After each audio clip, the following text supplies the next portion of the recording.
Bonjour à tous, c'est David de la chaîne kickeboom.com et aujourd'hui je vous présente mon tout nouveau California Beach Camper 6.1 de chez Volkswagen. C'est parti! Alors voici le California Beach Camper 6.1 version 6.1, donc en couleur gris Ascot ou Ascot Grey.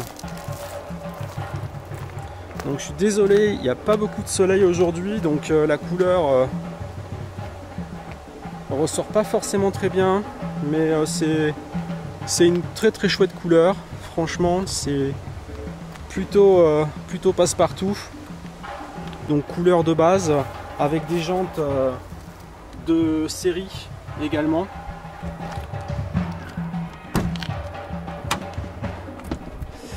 Donc on va regarder un petit peu, on va commencer par regarder le moteur.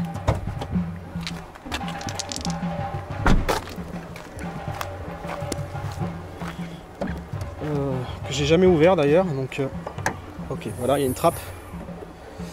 Voilà, donc c'est un diesel 150 chevaux, boîte mécanique. Et voilà l'espace à côté de la batterie. Donc je sais qu'il y a certains qui mettent ici des câbles, notamment le câble électrique. Bon, moi j'ai pas de raccord électrique, mais il n'y a vraiment pas beaucoup de place dans cette version là pour mettre un câble électrique. Je suis pas sûr que c'est quelque chose que je vais faire. Comment ça se ferme? Ok, j'imagine que c'est fermé.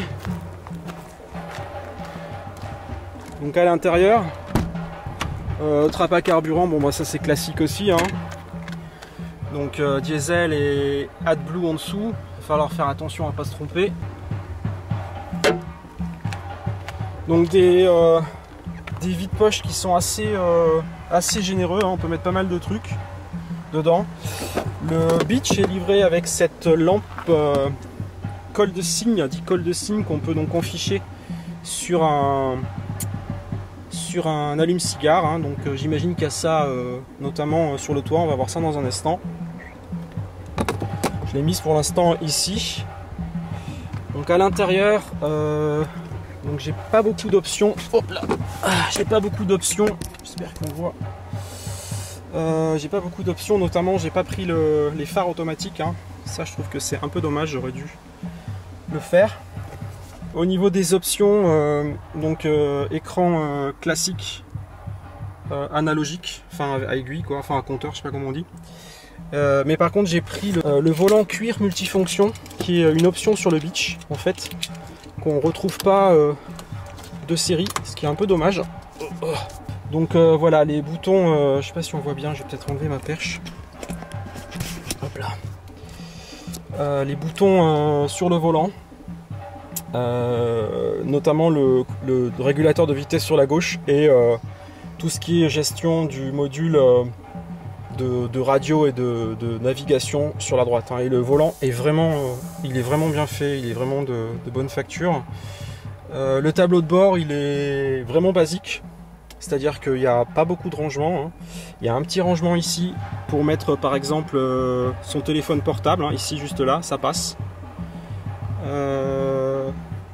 Ça je sais pas ce que c'est. Je pense que c'est ça doit être une boîte à fusibles. Et de l'autre côté, donc on a à droite du levier de vitesse, on a un petit rangement ici où il y a deux ports USB, donc on peut mettre quelques accessoires. Moi j'ai mis le bip de garage et puis le bip télépéage par exemple.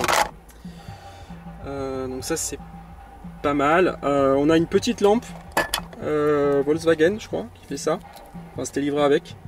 Donc ça aussi c'est sympa. C'est donc une petite lampe qui se recharge sur l'allume-cigare. Voilà, donc ça c'est pas mal. Ici on a quelques rangements, mais la boîte supérieure, la boîte à gants supérieure est complètement ouverte, donc on peut rien y mettre de terrible. Là on peut éventuellement y mettre un téléphone portable. Au-dessus on va retrouver également des rangements. Moi pour l'instant j'ai mis mes lunettes de soleil et également un port standard, un port USB ici, hop là, un port standard donc pour pas USB 12 volts pardon, pour pouvoir éventuellement brancher un accessoire. Et de part et d'autre, on a des gobelets également qui peuvent faire office de poubelle. Et si on les enlève, on peut mettre à la place une bouteille d'eau, ça tient très très bien. La boîte à gants, elle est vraiment minuscule. Voilà, elle est vraiment minuscule. Si j'enlève le manuel et qu'on regarde un petit peu, ben en fait, si je le remets, il reste vraiment pas beaucoup d'espace pour pouvoir y caser autre chose. Mais bon, ça fera l'affaire. Et en contrepartie de ça, on a dans les contreportes, on a un petit peu d'espace pour y mettre quelques objets. L'espace entre les deux sièges, donc on a le frein à main manuel, et on a au niveau, voilà, ça va pas être facile à filmer ça, on a une prise ici, on a une prise de 120 volts, donc à la base du siège passager, conducteur pardon.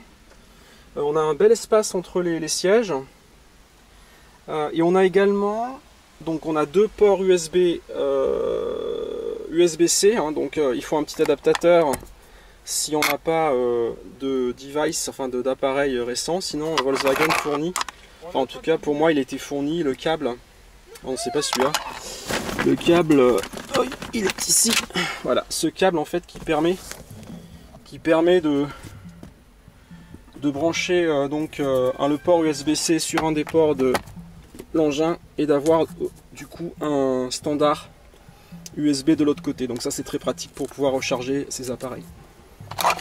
Donc côté prise, sinon on a, faire le tour, de l'autre côté du van, côté passager, on a deux ports USB, donc au bas du siège passager. On a deux ports USB également de charge. Ça c'est très pratique parce qu'on a le petit bac qui va à côté et du coup on peut par exemple mettre une tablette ou un téléphone à recharger sur ce côté là. Donc livré avec des tapis de sol Volkswagen, hein. Cadeau de la concession, merci à la concession, hein, qui était top.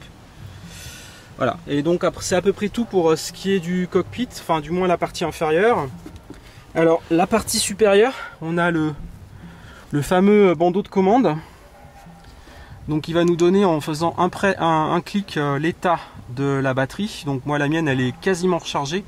Alors j'ai vu que en fait la charge maximale était désactivée, je sais pas pourquoi. Ça doit être une option peut-être pour préserver la vie de la batterie, mais du coup voilà, j'ai roulé 400 km hier, donc elle doit être chargée à peu près à bloc. En tournant le petit bouton, on va accéder à par exemple ah oui, il faut que je mette le contact. Hop là. Le réglage de l'assiette, donc ça aussi c'est pas mal. Donc là je suis pas tout à fait droit, hein. Le chauffage stationnaire, donc c'est une option que j'ai rajouté au van, donc pour pouvoir chauffer. Le mode camping, je sais pas encore ce que c'est, je pense que c'est pour changer l'éclairage. Voilà, et là le bouton recharge max qui permet en fait de recharger la batterie au maximum. Puis un troisième petit menu, minuterie, éclairage. Alors bon, ça je sais pas, si je suis pas sûr que j'ai pris l'option, mais bon c'est voilà, c'est pas mal du tout. C'est réactif et c'est très clair comme un petit écran. Et puis on a également des boutons. Alors ça c'est pareil, ça a étudié. Des boutons de SOS, et puis j'imagine que c'est pour verrouiller les portes, et puis le spot, l'éclairage conducteur passager.